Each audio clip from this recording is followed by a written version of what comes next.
Hey, what's up, guys? Online Trainer Academy, PTDC, all its affiliates. My name is Ren Jones. We've got another great live session for you today. I've got a special guest. We'll get to that in a second.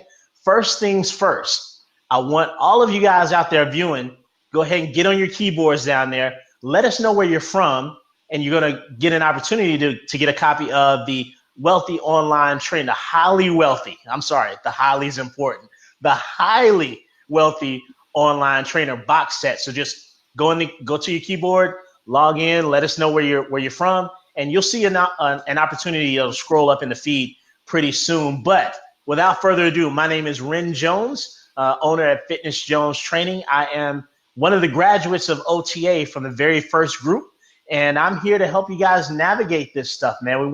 We hope you get some value, and man, do we have some value for you today. My new best friend, Mike Macdonald, is on the live session with us. He's going to drop some knowledge on you guys about a great many things. And the first thing that we want to talk about in general is just, setting priorities. Mike, I'm going to let Mike take it away. Mike, without further ado, please introduce yourself. Tell us how you got into business, and just let us know what your story is. Okay, so I guess I'll say hi to everyone watching. Tell you a little bit about myself. I live in Toronto. I'm 30 years old. I've been a personal trainer for, I think since November 2015, so 4 years and a half, I think, if that math is right. I graduated from the OTA only recently, but I purchased the course back in August 2018, so last year. So about 10 months ago. I never really started working on it officially until a few months later, once I started dedicating more time to it. But yeah, I enjoyed both in-person training, which I still do some of that, and the online training as well. And I look forward to my business, I would say, is built, and it's sustainable on its own right now. But I look forward to growing it even further. So Mike, what was the breaking point that got you into the fitness industry? Because we've all got a story, right, of how we got here. What got you from whatever you were doing, unless you were, you came out training folks, to where you are now? So I went to university for some kind of digital marketing. It was called MIT, or Media Studies. It's not the MIT like Massachusetts. It's not like that. But media studies, and we learned a lot about digital marketing, which definitely helps me with the OTA, by the way. But from that education, again, digital marketing, wanted to work in an office doing managing websites and selling social media and building websites. And I was doing that for a while, but I had one boss that I worked with really well, but there were a lot of office politics that I didn't enjoy. I didn't like being stuck in an office and being obligated to work every day unless I called in sick, but I know I only had a number of sick days that I wanted to use for vacation. And then I left that job for a different one, just because I wanted to move from the smaller town that I lived in to Toronto, where I live now. And when I moved here, I was in another digital marketing company, and I had a really bad boss. I was there for 10 months, and I almost threw my hands up one day. I said, I'm done. And me not, even though I had financially, I was fine. I could have used that opportunity in between jobs to go on vacation if I wanted to. I felt like, I know I'm kind of a workhorse in that way, and I felt like I wanted to make money. So I was like, if I don't know if I can work in another office, what I'm going to do? And a lot of people at that point were already asking me if I was a trainer just based on the way that I looked. And I was known in the office for being like a gym guy because I had a thing of protein under my desk. I was making egg whites in the office and stinking up the kitchen. And so I thought, if I, did the complete 180 and I worked in a gym and not an office, and worked with my hands and not like on a computer, could I do this? And I almost 3 hours later, because I left the office at 5, and at 8 p.m. that night, it was a Thursday, I put an ad on Facebook for personal training. I wasn't certified, I wasn't insured, but I got certified and insured shortly after. almost a month later, because that ad did really well, and I started training people the next week, and I just kept going and going. So I guess that's my story. So let me get this right. Right. Because and this is helpful for a lot of folks out there in viewership land, because we see these comments, right, about I don't know what to do. How do I do a Facebook marketing ad? How do I get clients? How do I and we often see folks in our groups that are deliberating, trying to figure out the perfect way.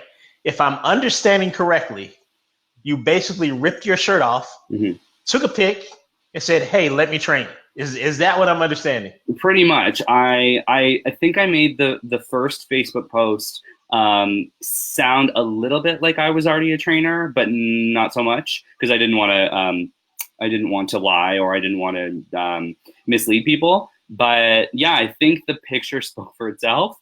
It was my, like, I chose obviously the most like lean, best picture of me. And I just put, I might have said, I'm looking for, men and women who, I didn't have a niche at that point, men and women who are looking to burn fat or gain muscle. I train clients in my condo gym. Send me a direct message if you're interested. I'm affordable, I'm flexible, whatever. And then it just was like, interested, DMing you, I'm interested, DMing you. And I just had a conversation with people. I don't even think I felt pressure or tried to pressure them. Because it was so brand new to it. Again, I had that little bit of financial cushion where if that didn't even work, I would figure something else out. So I think because I didn't have that pressure, I just started booking people in. They said yes. They brought cash or e-transferred me. And I was full the following week. I mean, that doesn't happen to everyone, but and to be honest, it's funny the way that Facebook works now. I use that I found it. I searched a couple words. I was like, I want to find that first Facebook post that blew up, because I want all my ads to blow up. And I use that same post, that same picture, and it's not doing well anymore because the way the algorithm works, I think. But yeah, I think I hit the nail on the head that first time. So that I got lucky in that way, that I got a running start, I guess, the first ad that I put online. So that's amazing. So from your professional opinion, your point of expertise, what would you say the chance is of getting lucky through deliberating versus the chance of getting lucky by actually doing something? Well, I sort of deliberated from the time that not so much deliberating, but I purchased the course in August of last year, and I would say I really started, like, if I could say officially committing, where we halfway through June, let's say April of this year. So only 2 months ago is when I was really like, okay, I'm actually, like, whenever I lose a client, I'm not going to replace them. When a client doesn't renew. So again, having that financial cushion, it's still there, just savings. I was operating such that I didn't have that cushion, because I always just like, I just need to continue making money. I think that's my mindset. So what was your question? That chance of success deliberating versus not. I think a lot of people, some people might buy the course and quit their job, or maybe they have a partner that they're living with and they can commit to it full time right away. But I think if you're like me, you might I was spending an hour or two a week reading the chapters and just getting familiar with it, because I wasn't ready to tell all my clients, hey, starting next week, I can't train you. I'm going to refund you the rest of your package. I also didn't want to do that to them, right? And so I spent from August until April of this year reading, making notes, doing little things here and there, like optimizing my Facebook profile. I would go to MailChimp and just look around the dashboard, but never actually implement anything. And then I think I realized back in April, I'm like, you know what? 2 months ago, I'm like, I don't think this is ever going to. I think I probably went to Starbucks with my computer with 47 minutes before my next client and started to try and write a blog post. And I didn't even get halfway through it. I'm like, oh, I have to go to my next client. And I think that happened a few times. And I was like, I think I had that when that happened, I realized there was a moment where I realized I don't think this is ever going to happen for me if I don't set more than 47 minutes aside whenever I have time I need to set 4 hours or 6 hours or a whole day in order to really like sit down, have my coffee, have my water, have my focus, and don't have the pressure of, okay, I only have six hours. I have a whole day to set up whatever it is that I needed to do that day. And that's when I think I really started to see results, because that's when I actually finished writing an ad. That's when I actually finished picking a picture for my Facebook ad. That's when I finally felt comfortable to launch it, because I had the systems in place. And I didn't have the systems in place until I set the time aside to build the systems. That makes perfect sense. So talk a little bit about, sort of stepping away from some things in order to focus, like laser focus on some other things. Give us your impression of that idea. So I have no problem giving you a really funny, like the reality, and this is not, so about a month, let's say a month ago, I had 2 or 3 more clients that I have now. Like since then, one client is away in Portugal for 2 months, and when he comes back, he might continue. And I had up another one who moved, and another one that just didn't want to renew. So I was like busy then, but once those clients stopped training with me, I had more and more time, but it still wasn't enough time. Like I would have, 2 clients in the morning and 2 clients at night. So I still had like a 6-hour time between, 8 a.m. and whatever, 4 p.m.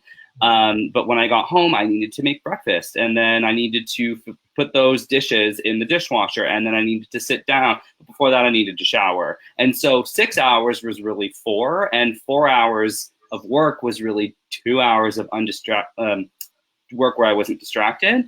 So I thought, wow, I have 2 or 3 less clients than I did a month ago, and I still, like, I put in my Google Calendar from 8 till 4 that I was going to work on OTA, but it's really after making and eating breakfast. And like, I was probably counting my macros at that time. So weighing it and making sure I have a clean kitchen. I still didn't think that was enough time, even though it's like you think 6 hours would be enough time, but it's really 2.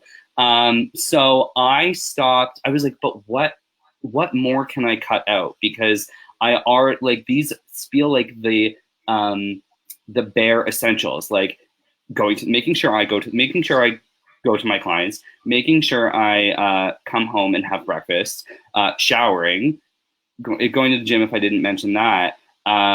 What else can I cut out? So this is going to sound gross, but it's not.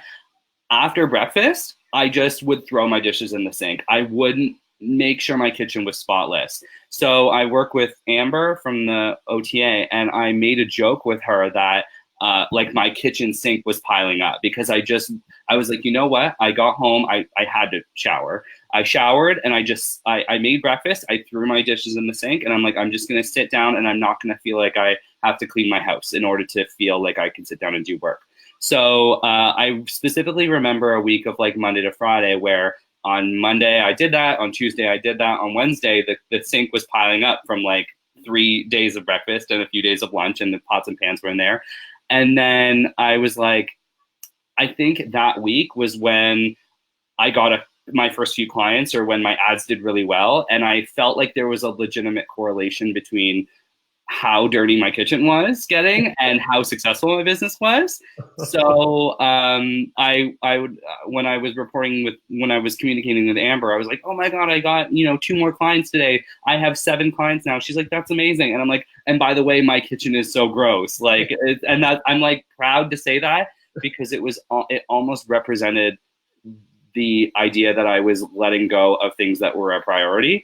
And I mean, it's not like there was mold or there was no health concerns. It was just like, if I had a friend come over, I would have to set some because it was just really that gross. And then the last thing I'm going to say is, one day I found ants, and I was like, okay, obviously things have to change. I have to set an hour aside to like clean these dishes. But it was almost that like peak or that tipping point of like, okay, like that really, like, the dishes being a mountain in the sink and finding ants. I'm like, okay, that I was almost again proud, because it made me feel like I stepped out of my comfort zone, because who's comfortable with a dirty kitchen, right? Right. So yeah, and now that I have enough income coming in from those 7 clients that I have, and now it's 12. I obviously have time now to keep the kitchen clean. It's clean right now. But the long story short, I think, again, you have to step outside of your comfort zone. Your comfort zone, in my case, being your house may not always be as clean as it's going to be. If that's what it means, if that's what it takes for you to put time aside to work on the OTA. Absolutely. So So you can return to those things. So just to recap for you guys out there that are new trainers or new to online training, or just training in general, just new in general. If you want to excel at this business, you need as many dirty dishes as possible. Right. Maybe to the point of ants. I almost considered, I'm not kidding, getting paper plates and stuff, because I was thinking, or a maid, but I was like, is the maid like $80, 2.5 hours? How often would I have to hire her? Maybe I just get paper plates, and then I didn't even have time for that thought. I'm like, if I'm thinking about this, I need to go back to working on the OTA. So Absolutely. Hey guys, let it be known that during our live sessions here on PTDC, we're giving you the reality of being an online trainer. We're not sugarcoating it for you. This is the life sometimes. By the way, Mike, we got a comment from Nate Alexander, who's in Long Beach, California. I'm assuming probably Nate, right? He said, haha, I totally relate to all the busy work and having to take out time and they're talking about the dishes. So you've got a kindred spirit out there, Mike. He's got a dish problem, but he's got a great online training business. Right. Apparently, due to dishes. I love it. So let's talk a bit about the details of a few things that you shared with me before we came on to the session. And one thing is just an assessment, right? You talked about assessing what's happening with your time. Can you take time away for things? Talk to us a little bit about that, Mike. What do you mean? You talked about taking time away from other work, financial activities. Oh, yeah. Because you had some work that you were doing and you made some decisions about how to adjust the way that you train in the context of your business. Share a little bit of that with us.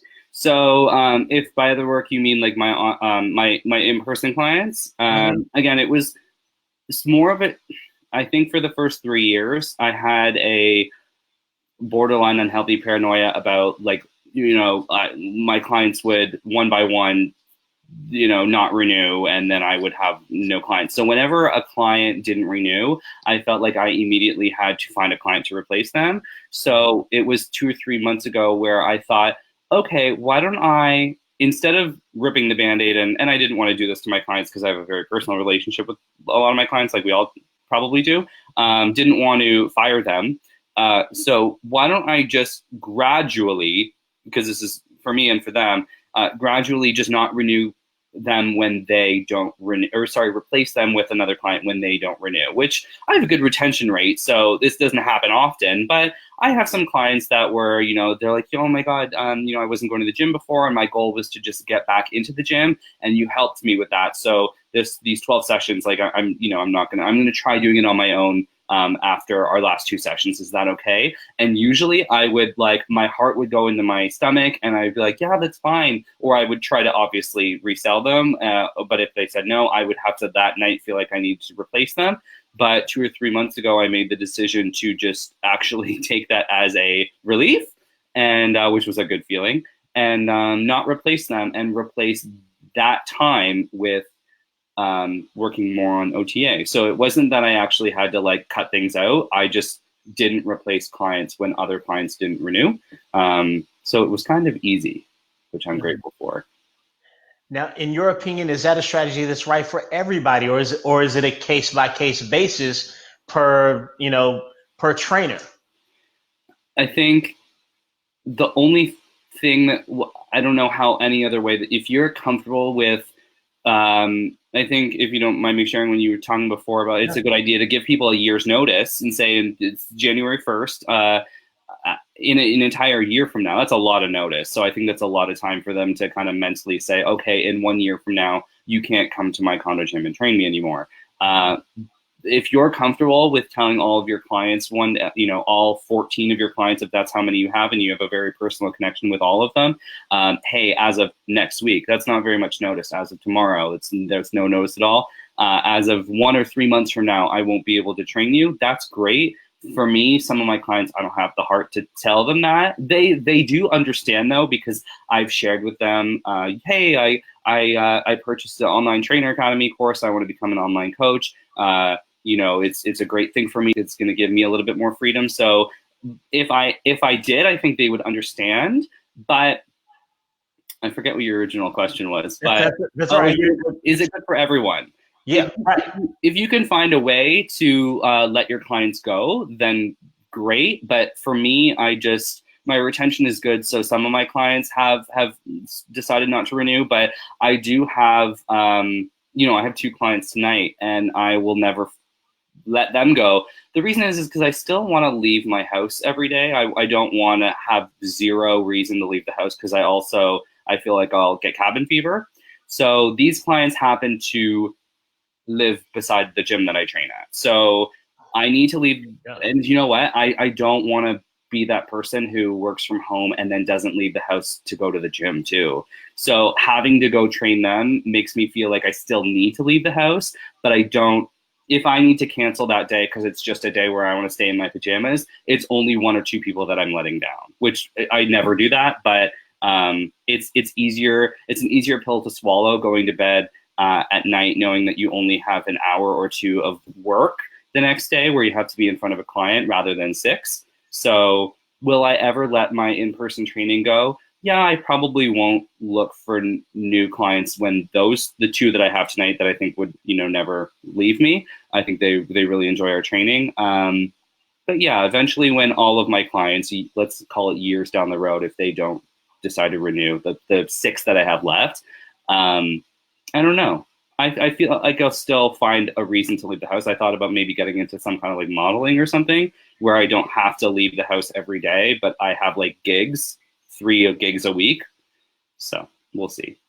I love it. So, and that so beautifully rolls in to sort of your next point about assessing risk and taking it, because the reality is for most of us, we may not have that cushion. And even if you do, there's still some risk involved, right? Talk to us about your sort of your methods for assessing risk, or just taking risk in general, and just your general mindset on risk. Talk to us a little bit about that. So I am very lucky and grateful to have had parents that supported me, like that they paid for my schooling, and they helped me get to where I am now. And with or without their help, I have I think there's like a general rule of thumb where if you're self-employed, you should always have 6 months of income in your savings in case something happens. So I'll just say that I have that or more, but that's not to gloat in any way, because I'm the kind of person that feels like I don't have it, even though I do. It's almost like a healthy amount of paranoia that I need. For some reason, I feel like I need to always work and make money, even though I could not work for almost a year and I'd be fine. But so in a way, I'm grateful and I'm appreciative. But in a way, even though I have that really great cushion, I feel like I don't. So I relate to the people that don't. Now, if you don't have that cushion at all, let's say you're living paycheck to paycheck, should you, drop your clients and I really don't know. I would find some other way. I would think logically about it. Maybe I have a financial advisor. So whenever I'm going not sure, then hire someone who knows, which is a professional. Hire a financial advisor who often, you have to pay them. They get paid through your investments. Ask them. You're saying, hey, listen, like, can you act as my business coach for just a minute? And I want to do this OTA. It's going to help me in the long run with recurring revenue. But to do that, I feel like I need to take a risk. As my financial advisor, I'm living paycheck to paycheck. What can I do to take this leap that I feel like I need to do? while still being smart financially. Mm-hmm. So that's what, well, I did do that. I do have this cushion, but I did ask her. So to be frank, I moved my investments so that they don't operate in the long run. I moved them into a short-term investment that actually pays me. Like I get, a couple $100 or $500 a month or something like that into my bank account from this investment as a cushion while I build my business. Before a month ago, it was just operating in the background. But right now it's operating and giving me that income that I feel like I need right now. And then, let's say in 2 months from now, I have my salary is replaced, I'll move that investment back. So that's what I did. So it really depends on your situation.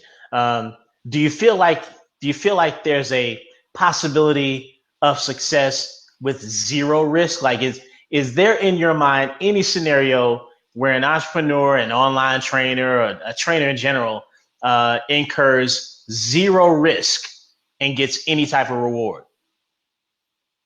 I don't know. I Like, can't really. Is it possible for someone to not to do anything at all and be successful in his business, or do you have to act in some capacity? Well, I mean, yeah, I think like sometimes in the last 2 months, I feel like my results. Well, okay, there have been times where I feel like my business has exploded. Like I went from having 3 clients to having, I got 4 clients that day. So I'm like, oh my God, I feel like my business is exploding. Whereas sometimes I feel like a whole Monday to Friday went by and I only got 1 new client and I did a lot of work. So I feel like, what was your question again? Sorry. I feel like That's all right. Like, is there any possible way for you to do nothing and get something? Basically, is what I'm asking, because we see these questions a lot of times in the groups here, and I think it's helpful for the folks that are watching out there. There again, deliberation. Right. What should I do? What should I do? What should I do? But not doing anything. What should I do? What should I do? What should I do? But taking no action. Right. Like, is there any way to get anything out of that type of behavior? I think, in short, there are a lot of ads that we all know that promise 6 figures for not a lot of work. I will say that the OTA, I will admit that in the beginning, I thought that I would build a business where I wouldn't have to do much work at all to set it up, or once it was set up, I wouldn't have to do a lot of work, and I would get all this recurring revenue. And I would, not that I felt like I could find a way to cheat the system, but I felt like that's what it would be like. It's not at all, but it's fine because I feel like, have you seen those infographics where it's like the stress level between feeling underwhelmed and feeling overwhelmed, and then your sweet spot is in the middle? I think Precision Nutrition does that. There were a couple days where I felt like my business has exploded and I still had these in-person clients that had just paid me. So let's say I made like all this money in that week and I actually had 2 days where I could kind of take them off. And I was at home watching TV and I felt like, wow, like this is amazing. But then I felt underwhelmed. And so I'm actually kind of grateful that the OTA, there's more work than I thought, or there's work, it's not no work, because it must be more common because that infographic exists and it makes sense, where when you've got no work to do, you suddenly start to feel like you go crazy. So no, you need to do work. And I would say, as long as you manage your time, manage your energy, manage your stress, and manage how much work you want to do each day, I'm grateful that it's not, there's work involved. So because we need something to do. If you need something your purpose, your passion, you're gonna want to be active in it. Right. Mike, we're almost up on time here. You've shared some nuggets with us in relation to your story, and we have one more thing, and we've got about 2 minutes. So I'm gonna ask you to be brief on this one. Ironically, the last point is to use your time wisely. So how appropriate is that with a few minutes left? So just touch that really quick. How to use that time wisely. You just spoke a little bit about it, but how do you use whatever time you have to the best of your ability? I don't know what fraction of the people watching are freelance, like working for themselves, in-person trainers. But if you are that, then you already know that if you don't use your time wisely to go to your clients and train them, create quality programs to retain them, or find new clients, like you know that if you don't do that, you don't have a boss or a salary that's going to just come in, even if you call in sick or even if you don't do a good job. Like you already know that. You need to use your time wisely. But if you're someone at a big box gym and you're thinking of leaving that to do the OTA, just know that once you do leave your gym or your job or whatever, that you won't have an income unless you bring it in. So again, if you have that cushion like me, but it doesn't matter because I told you I don't feel like I have that cushion. If you don't work, you're not going to make money. Like it's not, it's just, that's the reality. So, and I think I spoke to you before about how I had a 6-hour window, but really that 6-hour window of working on OTA, I put it in my calendar, 6 hours OTA was really 2, because I came home, I showered, I put my stuff away, I made breakfast, I did the dishes. Like you have to really think of what your priorities are and think of like, what, I mean, the dishes were a priority, but they were something that I could put off. But I felt like I didn't want to put off, launching that ad, because if I never got that creative, if I never chose that picture, if I never wrote that ad, if I never set the targeting, if I never launched it, and then I never had those systems in place, it would never actually, like, it would never launch. I use the word launch. It would never launch. So yeah, I talked a little bit about setting the time aside because you're not going to make money if you don't, and then setting the time aside to building the business, because if you don't set enough time aside, then it won't launch. Absolutely. One of the key things that I had to learn in the context of doing this type of work is the difference between important and urgent. It's a great lesson, guys. Right. You're going to have some important things that just aren't urgent. It's important to Mike that he doesn't have ants in his sink, guys. I mean, you could see the look on his face when he mentioned ants in his sink, but it was urgent that he developed an income and he had to prioritize some things to do that. That's a great final lesson for us, Mike. You hit the nail on the head with that. Great insight. Guys, our time is up, but before we get out of here, we got to know how we can contact you, Mike. Where can we reach out to you? Where are you available on the internet? Where can we find you? So my Instagram, I had a website, but I found my Instagram is where everyone was contacting me, and I had all my pictures and this and that, and I have conversations there. So my Instagram is my first name and my last name with my middle initial. So it's Mike A, and then my last name is Macdonald with an MAC. So Mike A Macdonald is my username. I don't know if you can put that up on the screen. Yeah, don't contact me by email. Just Instagram.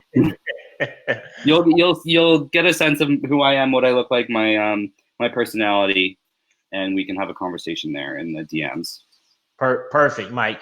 Hey, thanks so much for your time, Mike. We really appreciate it. Thank you for sharing your wisdom, those golden nuggets, all the information. Guys, I always say the same thing at the end of these live sessions because everybody so far has given us phenomenal information. But quoting Bruce Lee again, knowledge is not enough, guys. We must apply. So take these things and challenge these live participants. Challenge the people that we interview with by doing exactly what they suggest, and see if it works or not. They brought the proof that it does. We'll be back tomorrow with another one. Thank you for coming back and watching this replay of the live if you are. And if you're listening to this on the podcast, thanks so much for taking the time out to listen. Mike, thanks again, man. Invaluable information. We appreciate you so much for sharing this stuff with us. And we'll see you guys next time, all right? Take it easy, guys. Thank you.